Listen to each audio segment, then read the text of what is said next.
حضرت امام مالک کہتے ہیں میں غریب کا بیٹا تھا. اکثر دین پڑھنے والے غریبوں کے بیٹے ہوتے ہیں.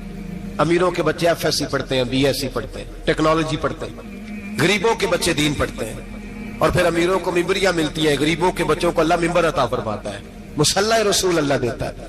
حضرت سیدنا امام ابو مالک فرماتے ہیں میں غریب کا بیٹا تھا اور میری 6-7 بہنیں, میں اکیلا بھائی تھا. آپ فرماتے ہیں میرے ابا جی فوت ہو گئے. میری امی پکڑ کے مجھے ایک دھوبی کی دکان پہ لے گئی, کہنے لگی اسے کپڑے دھونے کا طریقہ بتا دے, سلیقہ سمجھا دے, یہ بھی ایک چھوٹی سی لانڈری کی دکان کھول لے گا, میری بیٹیوں کا پیٹ پالے گا. دھوبی کہنے لگا ٹھیک ہے, میں 2-3 درہم بھی دوں گا مہینے کے, اور جب کام سیکھ جائے گا تو تنخواہ بڑھ جائے گی. امام ابو مالک رحمت اللہ علیہ فرماتے ہیں میں بہنوں کے لیے روزی کمانے نکلا, میں بیوہ ماں کے سر پہ بوجھ اتارنے کے لیے نکلا, میں غربت کے عالم میں نکلا. رستے میں امام اعظم کا مدرسہ تھا. فرماتے میں وہاں چمکتے چہرے دیکھتا, لیکن اپنی غربت کو دیکھ کے میں آگے بڑھ جاتا, پریشان ہوتا کہ میں کیسے علم حاصل کروں گا. آپ فرماتے امام صاحب مجھے اکثر دیکھتے. ایک دن امام اعظم باہر نکلے, مجھے کھڑے ہوئے دیکھا تو قریب بلایا, سینے سے لگایا, ماتھا چوما. کیا نام ہے؟ میں نے کہا ابو مالک میرا نام ہے. کہا تمہیں پڑھنے کا شوق ہے؟ کہا بڑا شوق ہے. کہنے لگے چل آجا پڑھا کر, آجا مدرسے میں پڑھا کر. کہتے میں سارا دن وہاں پڑھتا, گھر سے کام کرنے آتا, سارا دن امام اعظم کے پاس پڑھتا رہتا. مہینہ آیا تو میری اماں کہنے لگی تنخواہ لاؤ. میں نے کہا امی جی تنخواہ تو وہ دے گا جو ڈیوٹی پہ جاتا ہو, میں تو پڑھنے جاتا ہوں. کہتے اماں گھر سے نکلی اور بڑے غصے کے ساتھ نکلی, کہنے لگی مولوی نے میرا بچہ خراب کر دیا, میرا بچہ خراب کر دیا. میں کام پہ بھیجتی تھی, اس نے کس چکر میں ڈال دیا؟ مسلوں سے بھی کبھی پیٹ بھرا ہے, کام بھی تو کرنے چاہیے نا. کہتے امام اعظم کے سامنے کھڑی ہوئی. امام صاحب بڑے امیر کبیر آدمی, اربوں خربوں پتی, اور پھر اتنے بڑے عالم فقیر, سارا بغداد, سارا کوفہ, سارا مصر سلوٹ کرتا ہے. بی بی آئی اور تیل جملے, عورتوں کا طریقہ ہوتا ہے. کہنے لگی مولوی تیری سفید داڑھی, تیرا اتنا نام, تجھے خیال ہی نہیں آیا میں بیوہ عورت ہوں, تو نے میرا بچہ خراب کر ڈالا, میری یتیم بچیاں روٹی کہاں سے کھائیں گی؟ مسلوں سے بھی کبھی پیٹ بھرا ہے؟ کہتی اتنے سخت جملے کہے, پر قربان جاؤ امام اعظم سنتے رہے اور مسکراتے رہے. کہنے لگے میری غلطی ہے, میری غلطی ہے, میری غلطی ہے, بی بی بھول گیا تھا, غلطی ہو گئی. بی بی کہتے تیری امام صاحب سنتے رہے. جب غصہ اتر گیا تو کہنے لگے اماں تیرا غصہ اتر گیا ہے؟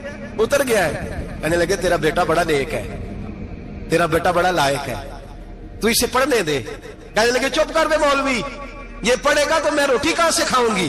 امام صاحب کہنے لگے مجھے بتائے گی تیرے گھر کا خرچہ کتنا ہے؟ اس نے ایک لفظ پہ 3 دینار کا, ایک روایت ایسی بھی لکھی ہے بزرگوں نے, کہنے لگی 40 درہم ہے. اور اماں کہتی میں نے جان بوجھ کے زیادہ بتائے, حالانکہ میں کناب کا خرچہ کرتی تھی, لیکن جب کھلا ڈلا کرے تو وہ والا خرچہ بتایا. میں نے کہا 40 درہم خرچہ ہے, تو دے گا؟ تو کہتے امام اعظم کہنے لگے اماں تجھے لینے نہیں آنا پڑے گا, پہلی سے پہلے تیرے گھر میں پہنچ جایا کریں گے, یکم سے پہلے آئیں گے. او بھائیو کہاں استاد ملتے ہیں, کہاں استاد ملتے ہیں, کہاں وہ لوگ ملتے ہیں جو دعائیں مانگتے, التجائے کرتے, پیار کرتے.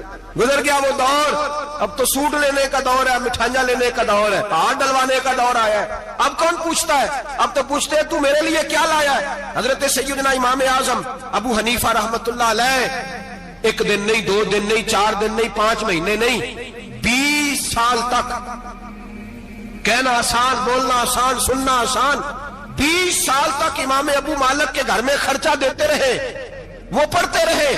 اماں کہنے لگی تو میرے بیٹے کو لگا تو لیا ہے, تو پڑھ کے بنے گا کیا؟ حضرت امام اعظم فرمانے لگے بادشاہوں کے تخت پر بیٹھ کر بادشاہوں کے ساتھ کھانے کھایا کرے گا, ان کے ساتھ بیٹھ کے حلوہ کھائے گا, وقت آئے گا وہ دیکھے گی. کہتے ہیں میرے امام انتقال کر گئے, وقت بیت گیا. ہارون رشید نے مجھے بلایا بغداد میں اور کہا میں آپ کو چیف جسٹس بنانے لگا ہوں. کہتے ہیں میں خوشی سے سجدے کرنے لگا, میں چیف جسٹس بنا. میں نے اپنی اماں کو خط لکھا کہ اماں بغداد آ جا, تیرے بیٹے کو اللہ نے بڑی شان عطا کر دی ہے. فرماتے ہیں ہارون رشید کی بیوی بڑی اولیاء کی, علماء کی بڑی فرما بردار تھی, محبت کرنے والی تھی. اس نے حلوہ بنا کے بھیجا, کھانا بنا کے بھیجا. ہارون رشید تخت پہ بیٹھ کے کھانے لگا تو کہنے لگا امام صاحب آپ بھی یہیں آ جائیں میرے ساتھ. کہتے ایک کونے میں وہ بیٹھ گیا, ایک میں بیٹھ گیا, بیچ میں کھانا رکھ لیا. اتنی دیر میں میری اماں بھی پہنچ گئی. 2 لقمے کھائے تھے کہ اماں آ گئی. جب اماں نے مجھے تخت پہ بیٹھے دیکھا, ایک یتیم, ایک لوارث, ایک بن باپ کا بچہ, وہ کل تک جو بہنوں کے لیے 4 دینار نہیں لا سکتا تھا, تخت پہ بیٹھ کے جب روٹی کھاتے دیکھا تو اماں تڑپ گئی, روئی, چیخیں ماری. میں نے کہا اماں کیا ہوا؟ کہنے لگی بیٹا مجھے تیرا استاد یاد آ گیا ہے، اس نے کئی سال پہلے کہا تھا اسے دین کا علم پڑھنے دے، اسے فقیہ بننے دے، یہ بہت آگے جائے گا۔ دیکھ آج اللہ نے تجھے کتنی شان عطا کی ہے۔ کہا بیٹا یہ کمال تیرا نہیں، یہ امام اعظم ابو حنیفہ کا کمال ہے، یہ ان کا کمال ہے جنہوں نے تمہیں یہاں تک پہنچایا۔ میرے بھائی اپنی پوری زندگی حضرت امام اعظم ابو حنیفہ نے۔ آج تو اساتذہ کرام، اساتذہ مجھ سے ایک ٹیچر کہنے لگے حضرت جی دل نہیں لگتا، بے سکونی سی ہے، کچھ بتلائیں۔ تو میں نے کہا کلاس میں کوئی یتیم بچہ ڈھونڈ لیں، کوئی لاوارث بچہ ڈھونڈیں، اس کی وردی اپنے ذمے لے لیں، کتابیں اپنے ذمے لے لیں، اس کا خرچہ اپنے ذمے لے لیں، روز جیب میں ٹافیاں ڈال کے جایا کرے کہ غریب کو دینی ہے۔ پر میں 2 مہینے یہ والا وظیفہ بھی پڑھ کے دیکھے، اللہ آپ کو سکون عطا کرے گا۔ یہ بھی کہنے لگے بڑی ٹھنڈک ہوئی ہے، بڑا سکون ملا ہے، بڑی تابعداری۔ میں نے کہا آپ لفظوں سے سکون چاہتے ہیں، وہ لوگ خدمت کر کے سکون لیتے تھے۔ کوفے کا ایک امیر آدمی تھا، پھر غریب ہو گیا۔ غریب، غربت بڑی پریشانی ہے، بڑی پریشانی، بڑی آزمائش۔ غریب بیوقوف اس لیے ہوتا ہے کہ اس کی جیب میں پیسے نہیں ہوتے۔ غریب مجبور اس لیے ہوتا ہے کہ اس کے پاس ہوتا کچھ نہیں نا، تو ساری آزمائشیں اکٹھی آ جاتی۔ غریب آدمی تھا، محنت مزدوری کرتا لیکن پوری نہ ہوتی۔ وہ کہتا ایک دن گلی میں ککڑی بیچنے والا آیا، تو میری ایک بیٹی تھی چھوٹی سی، باقی بچے بڑے تھے، چھوٹی ضد کرنے لگی، کہنے لگی ککڑی کھانی ہے، ککڑی۔ کہتے میں پریشان ہو گیا، دل ٹوٹ گیا، بیٹی نے سوال کیا ہے۔ فرماتے میں نے سوچا کس کے پاس جاؤں، کسی اور کے پاس مجھے سمجھ نہ آیا، میں سیدھا امام اعظم کے پاس چلا گیا۔ یہ شخص ہے جو مجھے دے گا بھی اور میرا پردہ بھی رکھے گا، مجھے دے گا بھی اور میرا، بولیے، میرا یہ پردہ بھی رکھے گا، یہ رسوا نہیں کرے گا، یہ فوٹو نہیں کھچائے گا، یہ فوٹو کھچا کے پہلے دن فیس بک پہ نہیں لگائے گا کہ میں غریبوں میں تھیلے بانٹ رہا ہوں، یہ اسی وقت اخبار والوں کو نہیں بلائے گا ایک تھیلا اور 6 اخباروں میں تصویریں، یہ اس طرح نہیں خیرات دے گا۔ حضرت امام اعظم کے پاس گیا تو فرماتے رش بہت زیادہ تھا، میں امام صاحب سے بات ہی نہ کر سکا، واپس آ گیا۔ امام صاحب نے بندہ بھیجا، فرمایا پتہ کر یہ بندہ کسی ضرورت کے لیے آیا تھا، رش کی وجہ سے بات نہیں کر پایا۔ کہتے واپس میرے پیچھے بندہ بھیجا، وہ میرے گھر تک آیا، گھر آ کے اس کو حالات کا پتہ چل گیا، واپس گیا۔ کہتے ہیں 3 تھیلیاں اشرفیوں کی بھر کے امام اعظم لائے اور خود آئے اور رات کے اندھیرے میں آئے اور مجھے تھیلیاں دے کے نا تو میرے آگے ہاتھ باندھ دیے۔ میں نے کہا حضور ہاتھ کیوں باندھتے ہیں؟ آپ فرمانے لگے یار دکھ اس بات کا ہے کہ تو میرا پڑوسی تھا اور تیری غربت کا مجھے پتہ ہی نہیں چلا، تو میرے علاقے کا تھا اور میں نے سوچا ہی نہیں، میرا اپنا تھا مجھے خیال ہی نہیں آیا۔ فرمایا معاف کر دے، میری شکایت نہ کرنا کہ یہ میری طرف توجہ نہیں کرتا۔ علم بھی تھا، عمل کا نور بھی تھا، تقوی کا حسن بھی تھا، غریب کی مدد کا جذبہ بھی تھا۔ آج لوگوں پر مال کا فتنہ سوار ہوتا ہے، سب پر نہیں لیکن زیادہ لوگوں پر۔ جیسے جیسے مال آتا جاتا ہے ویسے ویسے عقل بھی آتی جاتی ہے، ویسے ویسے سیانے بھی ہوتے جاتے ہیں۔ کہتے ہیں وہ بھی کمائے وہ بھی کرے، میں تو ٹیکنیکلی بڑا ہوں، میں عقل مندی، میں بڑی نہ بہن کی فکر رہتی ہے، نہ بھانجوں کی فکر رہتی ہے، نہ رشتہ دار کی فکر رہتی ہے، نہ دائیں بائیں کچھ دیکھتے ہیں۔ لوگ جیسے جیسے پاورفل ہوتے جاتے ہٹتے جاتے، کٹتے جاتے، امیروں سے گرانے لگتے جاتے، آگے کی طرف دیکھتے جاتے۔ امام اعظم ابو حنیفہ رحمت اللہ علیہ نے ساری زندگی پیار کیا، محبت بانٹی، علم، فقاہت، تقوی، روشنی۔ آج لوگوں کو علم ہوتا ہے پر علم کا نور نہیں ہوتا، ہمیں بہت ساری باتوں کا پتہ ہوتا ہے پر وہ باتیں ہمارے لفظوں میں ہوتی ہیں، ہم اس کے حسن سے آگاہ۔ اور اگر میں یہ کہہ دوں کہ ہمیں ان باتوں پر یقین کامل نہیں ہوتا، کہہ رہے ہوتے ہیں، ہم سمجھتے ہیں، بڑی باتیں کرتے ہیں، لیکن ان باتوں کے پیچھے جو عمل کا جذبہ ہے وہ پھیکا ہوتا ہے۔ امام اعظم ابو حنیفہ رحمت اللہ تعالی علیہ جتنے بڑے عالم تھے اتنا ہی بڑا خوف تھا اللہ کا بھی، اتنا ہی بڑا خوف تھا۔ ایک آدمی کہتا ہے میں نے امام صاحب سے مسئلہ پوچھنا تھا، میں نے عشاء کی نماز امام صاحب کے پیچھے پڑھی، کتنی لوگ باتیں سنتے ہیں، اس کا اثر کتنا لیتے ہیں، لیکن امام صاحب رحمت اللہ علیہ کا طریقہ کیا تھا؟ کہتے میں نے امام صاحب کے ساتھ نماز پڑھی مسجد میں، تو قاری صاحب نے قرآن پڑھا، اذا زلزلت الارض زلزالها واخرجت الارض اثقالها، فرماتے ہیں آخری 2 آیتیں پڑھی، فمن يعمل مثقال ذرة خيرا يره ومن يعمل مثقال ذرة شرا يره۔ اللہ فرماتے ہیں میں قیامت کے دن تیرے ذرے ذرے کا حساب کروں گا، ذرہ برابر نیکی ہوئی تو تیرے سامنے آئی، ذرہ برابر گناہ ہوا تو تیرے کس کے برابر؟ جی وہ کتنا ہوتا ہے؟ ریت کا 1 ذرہ، اس کے برابر بھی گناہ ہوا تو تیرے سامنے، یہ اللہ کہہ دیا ہے، تو ایسا انشاءاللہ ہو کے رہے گا۔ اللہ ایک دفعہ دکھائے گا، دعا فرمائے اللہ ہمیں معافی عطا فرمائے، اللہ ہم سے درگزر فرمائے، اللہ ہمیں بخشے ہوئوں میں شامل فرمائے۔ یہ آیت امام صاحب نے سنی تو کہتے ہیں میں نمازی سارے چلے گئے تو امام صاحب بیٹھے اور یوں نہ اپنی داڑھی پکڑ لی, چراغ ٹمٹما رہا, کہتے ہیں داڑھی پکڑ لی اور امام صاحب بیٹھے. میں نے کہا کہ کسی محویت کے عالم میں ہے, سوچ میں, چلے میں تھوڑی دیر میں آتا ہوں. کہتے میں 2 گھنٹے کے بعد آیا تو امام صاحب ایسے بیٹھے ہیں داڑھی پکڑی ہوئی. میں نے کہا ٹھہر کے آتا ہوں. میں پھر 1-1.5 گھنٹے کے بعد گیا تو ویسے بیٹھے. کہتے ہیں تہجد کا وقت ہو گیا, میں مسجد میں گیا تو چراغ ٹمٹمانے لگا, ختم ہونے کے قریب آ گیا. امام صاحب بیٹھے ہیں. اب میں نے دیکھا کہ آنکھیں آنسوؤں سے بھری ہوئی ہیں اور اپنی داڑھی پکڑ کے کھینچ رہے ہیں اور کہتے ہیں یا اللہ تو اگر ذرے ذرے کا حساب لے گا تو ابو حنیفہ تو الجھ جائے گا. اے اللہ تو ذرے ذرے کے بارے میں پوچھے گا تو میں تو نہیں جواب دے سکتا. خدا بندہ اس طرح کر, میرے ان سفید بالوں پہ رحم کھا. اے اللہ میرے بڑھاپے پہ مہربانی فرما, مجھ سے نہ ذرے ذرے کا پوچھنا, میں بڑا کمزور ہوں, میں نہیں جواب دے سکتا. مولا مجھ سے درگزر والا معاملہ کر. کہتے تڑپ رہے امام صاحب. فجر کی اذان ہوئی تو امام صاحب نے دائیں بائیں دیکھا, میں پیچھے کھڑا تھا. میں نے کہا حضور ساری رات ہی گزر گئی, آپ ایک آیت سن کے پریشان رہے اور میں روزانہ 20 تقریریں سنتا ہوں, درجنوں حدیثیں سنتا ہوں, مجھے تو اثر نہیں ہوتا. آپ فرمانے لگے مجھے تیرے معاملے کا نہیں پتا, لیکن مجھے اگر تو نے دیکھ لیا ہے تو کسی کے ساتھ ذکر نہ کرنا مجھے. اور فرمانے لگے پھر تو نیک آدمی ہوگا, تجھے نہیں خیال آتا. تو میں تو جانتا ہوں من آنم کے من دانم, پتہ سارا ہے سردار دو کی دیا نا, میں تو جانتا ہوں نا, مجھے خبر ہے, لہٰذا میں نہیں حساب دے سکتا, تیرا نہیں مجھے پتا. جتنا میرے بھائی علم زیادہ اتنا خوف بھی. حضرت عبداللہ ابن مسعود فرماتے ہیں زیادہ باتیں کرنے والا عالم نہیں ہوتا, اللہ سے زیادہ ڈر جانے والا عالم ہوتا ہے. جو آدمی لمبی چوڑی گفتگو کرے وہ فقیہ نہیں, وہ اللہ سے ڈرنے والا نہیں, بلکہ جس کو وہ بات کرے تو تھوڑی کرے, ڈر کے کرے, خوف کے ساتھ کرے. اللہ کی خشیت جس کے دل میں ہو وہ بڑا عالم ہوتا ہے. حضرت امام اعظم ابو حنیفہ رحمت اللہ علیہ مالدار تھے اور اپنے مال میں سے حصے نکالتے تھے. امام صاحب فرمایا کرتے تھے میں نے چند 1000 درہم رکھ دیے. حضور کس لیے؟ فرمایا لوگوں کو قرضہ دینے کے لیے. نبی پاک صلی اللہ علیہ وسلم نے فرمایا قرضہ لینے والے کو منع کیا ہے, فرمایا قرضہ ایک قید ہے, بغیر مجبوری کے نہ لینا. اب لینے والے بھی احتیاط نہیں کرتے, فٹافٹ قرضے کے پیچھے بھاگتے. بڑی مجبوری ہو تو قرضہ لیں, فرمایا مقروض قیدی ہوتا ہے, قرضہ لینے سے بچو. اور دینے والے کو کیا کہا؟ فرمایا اگر سامنے والا تنگ دست ہو نا, تنگ دست, تو اسے مہلت دو. جتنی تم مہلت دو گے اللہ اتنے ہی پیسے روز صدقہ کرنے کا ثواب عطا فرمائے گا. اگر تنگ. ایک صاحب مجھے کہنے لگے, میں نے رمضان شریف میں نا قرضے کے حوالے سے یا کچھ عرصہ پہلے کسی موقع پر قرض کے حوالے سے کو بات کی. ایک صاحب مجھے کہنے لگے حضرت صاحب یہ تو کسی کو لینا ہوئے نا 20,000 تو انہوں ترا کے لئی دے, تو جی 20 کروڑ لینا ہوئے تو پھر نہیں ترایا جاتا. میں نے کہا کیوں؟ کہنے لگے 20,000 والا بندہ ماڑا ہوتا ہے نا, جہاں 20 کروڑ کھا گیا وڈی مگرمچھ ہوتا ہے, انہوں ترایا جا سکتا. وہ دے کے بندے ترلے ہی کر دے, چل بھائی کیویں دے سکنا ہے. اور جو 20,000 والا نا ماڑا بندہ کہتے تو دینے نے کہ تیرا بندوبست کریے, کہتے چل صاحب جمعرات لے آؤ کسی طریقے. جمعرات ماڑا ہے نا. نبی پاک نے کیا فرمایا؟ حضور نے فرمایا تجھے پتہ چل جائے کہ تنگ دست ہے تو مہلت دے, جتنے دن تو اس سے پیسے نہیں لے گا اتنے پیسے روز صدقہ کرنے کا ثواب دیا جائے. اب لوگ جو تگڑی موٹے مگرمچھ ہیں ان کو مہلت دیتے ہیں, کہتے جا جتوں لب دے نہیں لے, پھر کہتے ہیں نہیں آپ بتائیں آپ کیسے دے سکتے. اور ماڑا بندہ انہیں 2,000 دینا ہے دکان کا, اس کو دکاندار کہتا ہے کل سائیکل لے کے تب گزرنا, میرے آگے سے اگر پیسے دینے ہیں تو میں نے سائیکل رکھ لینا.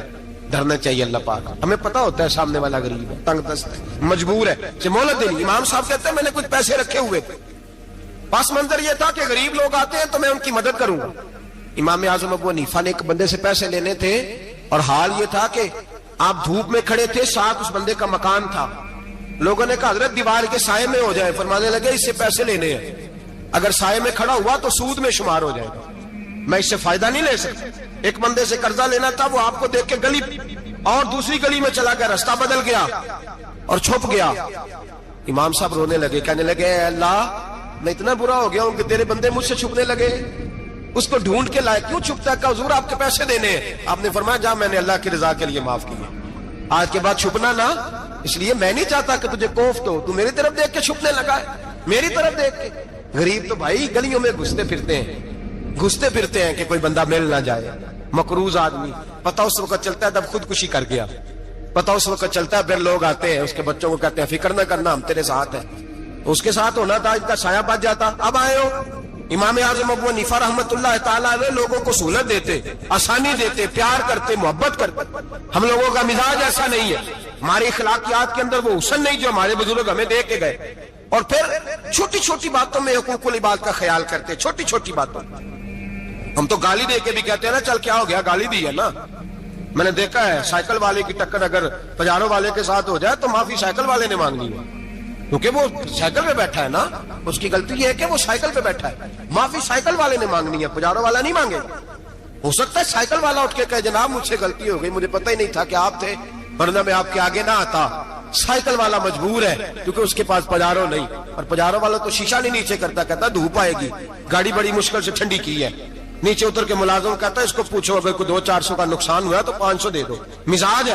امام اعظم ابو حنیفہ رحمۃ اللہ علیہ عالم, حقوق العباد کا چھوٹی چھوٹی, آپ کے شاگردوں میں سے کسی کے چہرے پہ شکن آتا تو 20 بار پوچھتے کوئی پریشانی ہے میرے بیٹے کو, کیا ہو گیا. ساری زندگی سایہ دار شجر کی طرح گزاری, ساری زندگی شاگردوں پر مریدوں پر محبت کا سائبان رہا, ٹھنڈی چھاؤں رہی امام صاحب کی.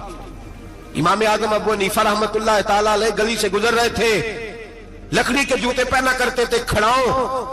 ایک نوجوان بچے کے پیر پہ پیر آ گیا تو کہنے لگا امام اللہ سے ڈر جا. یہ لفظ گئے تو امام صاحب کی چیخ ہی نکل گئی. کئی گھنٹے بے ہوش رہے. لوگوں نے کہا حضور کیا ہوا؟ فرمانے لگے تم نے سنا نہیں, چھوٹے چھوٹے جوان بھی کہتے ہیں کہ ابو حنیفہ اللہ سے نہیں ڈرتا, اللہ کی مخلوق کہتی ہے نہیں ڈرتا. اگر یہ کہہ رہے ہیں تو میرا کیا بنے گا. کئی دن روتے گزر گئے.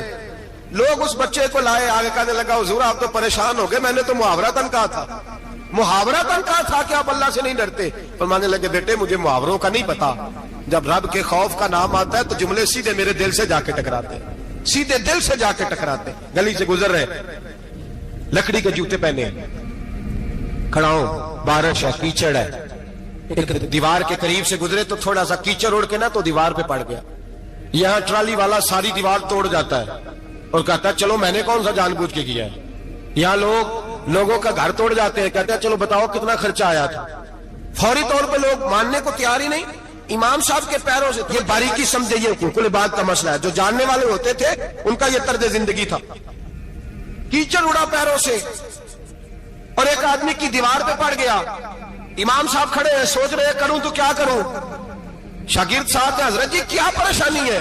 آپ فرمانے لگے میں نے اس کی دیوار گندی کر دی ہے, صاف نہ کروں تو بھی ظلم ہے, اور اگر صاف کروں تو دیوار کچی ہے.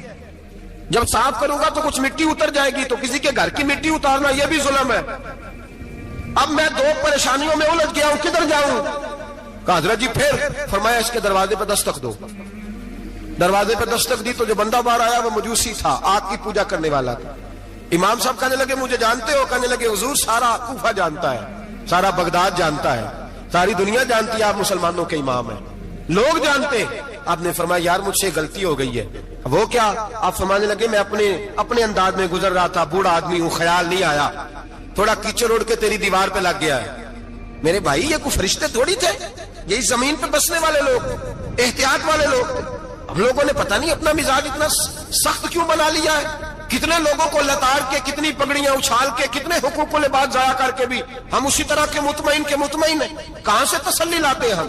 کہاں سے اپنے آپ کو ٹھنڈک دیتے ہیں؟ کیسے اپنے آپ کو ہم سکون دے لیتے ہیں کسی کو تکلیف دے کے؟ کس طرح سکون کی نیند آتی ہے جب کوئی پریشان ہوتا؟ کیوں ہمارا دل پتھر ہو گیا؟ اعلیٰ حضرت فرمایا کرتے تھے جا کسی سے جا کے علاج کرا, تیرے سینے میں جو دل دھڑک رہا ہے وہ سخت ہو گیا, جا کسی سے جا کے اس کی دوائی کھا. مجھے خیال ہی نہیں آتا تڑپتے لوگوں کو دیکھ کر, جا کے علاج کرا. اگر ایسے ہی مر گیا تو حالات تیرے حق میں اچھے نہیں ہوں گے. حضرت امام صاحب تڑپ رہے ہیں اور اس شخص کے سامنے آہوزاری کر رہے ہیں جو مجوسی بھی ہے, غریب بھی ہے, کچے گھر میں رہتا ہے. فرمایا یار بتاؤ کیا کروں؟ امام صاحب باتیں کر رہے ہیں تو وہ آدمی حیرت میں کھو گیا. کبھی دیوار دیکھتا, کبھی اپنا آپ دیکھتا, کبھی امام صاحب کو دیکھتا, دائیں بائیں دیکھتا. پسینے آنے لگے, پتہ نہیں کیا سوچوں کا مد و جزر چلنے لگا. کہاں بات گئی, کہاں تک اس کی سوچ گئی, کہاں پلٹ کے آئی. کہنے لگا امام صاحب میں تو چوک میں رہتا ہوں, روزانہ پتہ نہیں کتنی گاڑیاں مٹی برسا جاتی ہیں, کبھی کوئی نہیں آیا, آپ کو کیا ہوا؟ آپ فرمانے لگے مجھے کسی کا نہیں پتا, مجھے تو میں نے جو قرآن حدیث پڑھا ہے مجھے تو ڈر آ رہا ہے, مجھے بتا تو معافی دیتا ہے کہ نہیں, تیری دیوار صاف ہوگی کہ نہیں؟ کہنے لگا حضور دیوار کو چھوڑے, پہلے کلمہ پڑھائے, میرا دل تو صاف کر دے. کہنے لگا اتنا میٹھا دین, اتنا پیارا دین, اتنا خوبصورت دین کہ غریب کی دیوار پر کیچڑ لگ جائے اور آپ کو اتنی تکلیف ہو, میں اس دین سے دور کیوں ہوں؟ یہاں روز یورپ کہتا ہے کہ مسلمان جھوٹی شادیاں کرتے ہیں, دنگا فساد کرتے ہیں, نیشنلٹی لینے کے لیے جھوٹ بولتے ہیں, جانے کس کس قسم کے لوگ پاپڑ بیلتے ہیں، کن کن کس کس طرح اپنا ایمان بیچتے ہیں، کیا انداز ہم اختیار کرتے ہیں۔ ہمارے کردار نے لوگوں کو مذہب اور دین کا باغی بنا دیا۔ ہمارے بزرگوں کا طریقہ یہ تھا کہ چھوٹی چھوٹی باتوں کا خیال کریں، چھوٹی چھوٹی باتوں کا۔ بہت بڑے عالم تھے، یہ ساری نیکیاں تو ان کی سماجی تھی، فلاحی تھی، ان کی معاشرت کی نیکیاں تھی، دنیا داری، لیکن جو ان کا باقی کا معاملہ تھا، 4 لوگ ایسے ہیں جو ہمیشہ قرآن پاک ایک رات میں پڑھا کرتے تھے۔ ان میں پہلا نام حضرت عثمان غنی کا ہے، پورا قرآن پاک، دوسرا مولا علی شیر خدا کا ہے، تیسرا حضرت سعید بن جبیر کا ہے، چوتھے امام اعظم ابو حنیفہ ہیں جو ایک رات میں پورا قرآن پاک پڑھ دیا کرتے تھے۔ جس جگہ امام اعظم کی قبر بنی ہوئی ہے نا، اعظمیہ ایک محلہ ہے بغداد کا، اس کا نام ہی اعظمیہ، امام صاحب کے نام، جہاں قبر بنی ہوئی ہے وہاں بیٹھ کے امام اعظم ابو حنیفہ نے 60 مرتبہ قرآن پاک ختم کیا، خود پڑھا، خود فرمایا یہاں میں نے دفن ہونا، اس جگہ 60 قرآن پاک پڑھے۔ رمضان کا مہینہ آتا تھا تو امام صاحب ایک قرآن پاک دن میں پڑھتے تھے، ایک رات کو پڑھا کرتے تھے، ایک قرآن پاک سنایا کرتے تھے۔ امام صاحب رحمت اللہ علیہ ساری رات نفل پڑھتے۔ لوگ کہتے ہیں کہ امام صاحب کی رات نماز کے لیے کھڑے ہوتے تو ایک رکعت میں 15 سپارے پڑھتے، تو لوگ کہتے تھے یہ ابو حنیفہ نہیں، یہ تو کسی نے پلر کھڑا کر دیا، یہ تو کوئی ستون ہے، رکوع ہی نہیں کرتا، پورے 15 سپارے۔ یہاں تو ابھی تراویح آئیں گی، لوگ پہلے سے کہنے لگ گئے بڑی گرمیوں کے روزے ہیں، بڑی گرمیوں کے روزے ہیں، اور آ تو لینے دے بھائی، پہنچ تو لینے دے رمضان شریف کو، اللہ بڑا مہربان ہے، ہر چیز کو بدلنے پہ قادر ہے۔ پہلے سے لوگ تیاری کر رہے ہیں، مسجدیں ڈھونڈیں گے جائے ایسی اچھا ہو، قرآن جلدی پڑھا جائے، ڈھونڈ کے۔ امام صاحب رحمت اللہ تعالیٰ علیہ، اور میں اکثر کہا کرتا ہوں، میں کہتا ہوں تو تراویح میں کھڑا نہیں ہوتا، پاسپورٹ کے دفتر کھڑا ہو جاتا ہے 2 گھنٹے، شناختی کارڈ کے دفتر تو 3 گھنٹے کھڑا ہو لیتا ہے۔ یہ تیرا ظلم ہے اپنی ذات کے ساتھ کہ تجھے قرآن کے لیے کھڑا نہیں ہوا جاتا، دنیا داری کے لیے کھڑا۔ وہ پروجیکٹر کرانے جائے تو چاہے تجھے 4 گھنٹے لائن میں کھڑا ہونا پڑے، وہاں تو کھڑا ہو لیتا ہے۔ اللہ سے ڈر، اپنی تھوڑی سی دنیا داری کے لیے سارا کچھ کر لیتا ہے۔ حضرت امام صاحب رحمت اللہ تعالیٰ علیہ تقوی اور طہارت کے پہاڑ 55 حج کیے امام اعظم نے، کتنے؟ 55 حج فرمائے۔ آج ایک مشقت والا کام ہے، جدوجہد والا کام ہے، جوان بھی تھک جاتے ہیں، کہتے ہیں بڑا مشکل ہے جی، اور یہ جتنا مرضی آسان ہو گیا قیامت تک اس نے مشکل ہی رہنا ہے، اس لیے کہ یہ ایک مجاہدہ ہے۔ 55 حج کیے، آخری حج پہ گئے تو کعبے کے مجاور کو کہنے لگے ذرا کھول نہیں دیتے کعبے کا دروازہ، میرا اندر جانے کو دل کرتا ہے۔ اس نے دروازہ کھولا، اندر گئے تو کہنے لگے خدایا، 2 جملے کہے، کہنے لگے اے اللہ جتنا تو نے مال دیا تھا میں اتنا شکر نہیں ادا کر سکا، اور جتنا تو نے علم دیا تھا میں اتنا عمل نہیں کر سکا، اب بوڑھا ہو گیا ہوں، مہربانی کرنا مجھ سے درگزر والا معاملہ کر، اور اے اللہ اگر تو مجھے بتا دے کہ تو راضی یا ناراض ہے تو میں ذرا سکون سے مر جاؤں۔ کہتے کعبے کی دیواروں سے آواز آنے لگی ابو حنیفہ تیرا رب تجھ سے بڑا راضی ہے۔ داتا گنج بخش علی اجمیری جیسا بابا 1000 سال پہلے لکھ کے گئے کشف الماجوب میں، داتا صاحب نے لکھا ہے 1000 سال پہلے کشف الماجوب میں۔ داتا صاحب فرماتے ہیں میں حضرت بلال کی قبر پہ حاضری دینے گیا، یعنی 1000 سال پہلے کے مسلمان بھی قبروں پہ مزاروں پہ جایا کرتے تھے۔ داتا صاحب لکھتے ہیں، کہتے ہیں ملک شام میں حضرت بلال حبشی کی قبر پہ حاضری دینے گیا، میں قبر پہ حاضری دے کے تو ساتھ لیٹ گیا، میری آنکھ لگ گئی، مجھے خواب میں نبی پاک کا دیدار نصیب ہوا، گویا حاضری حضرت بلال کی، اور برکت یہ کہ وہاں مجھے مصطفیٰ کا دیدار نصیب ہو رہا ہے۔ فرماتے ہیں نبی پاک میری خواب میں آئے، حضور نے ایک بوڑھے بابے کے گلے میں ہاتھ ڈالا ہوا ہے اور اپنے ساتھ ساتھ چلا رہے ہیں۔ میں نے عرض کی یا رسول اللہ یہ کون ہے؟ تو نبی پاک نے فرمایا یہ تیرا امام اعظم ابو حنیفہ ہے۔ فرماتے ہیں مجھے سمجھ آ گئی کہ امام اعظم بھٹک اس لیے نہیں سکتے کہ انہیں رسول پاک نے سہارا عطا فرمایا ہے، وہ بہک اس لیے نہیں سکتے کہ نبی پاک نے انہیں سہارا دیا۔ داتا گنج بخش علی اجمیری رحمت اللہ تعالی علیہ فرماتے ہیں کہ امام صاحب رحمت اللہ تعالی علیہ بہت بڑی شخصیت۔ امام اعظم کا پیغام کیا ہے؟ انہوں نے فقہ بنائی، دین پھیلایا، جتنی بھی میں نے باتیں سنائی سارا پیغام ایک پیغام ہے امام صاحب۔ امام صاحب رحمت اللہ تعالی علیہ فرماتے ہیں کہ دین پر عمل کرنے والوں کو بھی کسی اچھی صحبت کی ضرورت ہوتی ہے، عمل کرنے والے کو۔ آپ فرماتے ہیں کئی دفعہ عمل کرنے والے کا عمل بھی ٹوٹ جاتا ہے، استقامت نہیں رہتی۔ فرماتے ہیں اچھی صحبتیں تلاش کرو، ان کے پاس بیٹھا کرو، ورنہ ہو سکتا ہے جو عمل تم کر رہے ہو اس میں کمی آ جائے۔ جتنا نیک لوگوں سے رابطہ زیادہ رہتا ہے انسان کا دین پر عمل زیادہ رہتا ہے، جتنا نیک لوگوں سے پیچھے ہٹتا ہے اتنا دین سے۔ آپ فرمایا کرتے تھے اگر 2 سال نہ ہوتے جو میں نے امام جعفر صادق کی صحبت میں گزارے، ابو حنیفہ ہلاک ہو جاتا۔ اپنے آپ کو رب کریم کے بندوں کے ساتھ لگا کے رکھیں، جوڑ کے رکھیں۔ اگر ہمارا رب کریم کے بندوں سے رشتہ رہے گا تو قرآن و سنت سے رشتہ رہے گا۔ ہم لوگوں نے نا ترقی بڑی کی پر اندر کی ترقی رک گئی۔ ہم روحانی طور پر کمزور ہوئے ہیں، روز بروز ہو گئے، روز بروز ہماری وہ دلچسپیاں دین کے ساتھ، وہ تقوی، وہ پرہیزگاری، وہ امانت داری، وہ ایک پیسہ کسی کا اٹھانا تو خوف کرنا، مسلمانوں میں روز یہ مثالیں پیدا ہوتی تھیں، پر آہستہ آہستہ دنیاوی ترقی بڑھ گئی، دل کی، روح کی، روحانیت کی ترقی رک گئی۔ حضرت ابوبکر صدیق رضی اللہ تعالیٰ عنہ حضرت عائشہ صدیقہ سے ملنے کے لیے تشریف لائے، تو حضرت عائشہ صدیقہ رضی اللہ تعالیٰ عنہ کے گھر تشریف لائے۔ آپ اس وقت امیر المومنین تھے، نبی رحمت علیہ السلام کے وصال ظاہری کے بعد۔ ادھر دیکھا، ادھر دیکھا، دائیں بائیں دیکھا، چھت پہ دیکھا تو حضرت عائشہ صدیقہ کہنے لگی حضور خیریت ہے؟ فرمانے لگے عائشہ ایک بات کرنی ہے بیٹے۔ امیر المومنین کیجئے۔ تو فرمانے لگے عائشہ ناراض نہ ہونا،